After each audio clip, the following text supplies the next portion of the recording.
এইটো যে পষ্টমৰ্টম কৰিলে আমি নোৱাপাৰা এই কি কয় নোৱাপাৰা এৰিয়াৰে গোলাপাৰা এৰিয়াত এই যে ফেঞ্চিং কল বাগানৰ ফেঞ্চিঙত যে হেৰি হৈছিলে শ্বৰ্ট চাৰ্কিট হৈ তাত মৰিছিলে। কেইজন মানুহ ধৰিলে আপুনি? মই 4জন মানুহ ধৰিছোঁ। নামকেইটা কি কি? নামকেইটা এজনৰ নাম প্ৰাঞ্জল না এজনৰ নাম প্ৰাঞ্জল, এজনৰ অভিজিত, আৰু হৰবিলাস, আৰু এজনৰ নাম আছিলে নামটো ঠিক মনত নাথাকিল বাৰু। 4জনক ধৰিলে? 4জন ধৰিছোঁ। PM ৰিপৰ্টটো আহিলে নেকি? PM ৰিপৰ্টটো আহি পোৱা নাই এতিয়ালৈ আহি পোৱা নাই। মানে কি ভিত্তিত ধৰিলে আপোনালোকে? কি ভিত্তিত মানে আমি যাতে বস্তুটো আজি বহুত দিনৰ পৰাই আমি ইনভেষ্টিগেশ্যন কৰিছিলোঁ।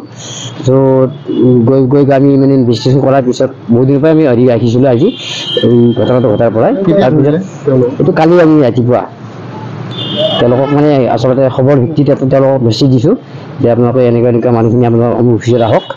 তেওঁলোকৰ নিজৰ ষ্টেটমেণ্টত স্বীকাৰ কৰিছে ভুল স্বীকাৰ কৰাৰ পিছত তেওঁলোকৰ ষ্টেটমেণ্টটো লোৱাৰ পিছতে আমি আৰু তেওঁলোকক কৰায়ত্ব কৰিছোঁ। আজি ৰাতিলৈ পঠাব যে আজি জেৰা কৰিলে পঠোৱাৰ কাৰণে আমি বিহিত ব্যৱস্থাখিনি আগবাঢ়িছোঁ। কি ধাৰাত এৰেষ্ট কৰিছে সেইটো ৱাইল্ডৰ ধাৰাটো কি ধাৰা মোৰ ঠিক মনত নাই। আমিতো এজন মানুহ আমি বৰ্তমান আপোনালোকৰ ওপৰত যিখন প্ৰেছাৰ আছে নেকি এইবিলাক? প্ৰেছাৰ ঠিক তেনেকুৱা নহয়, কাৰণ আমিতো অন প্ৰচেছতে যাব লাগিব যিহেতু ঘটনা এটা ঘটিছিল।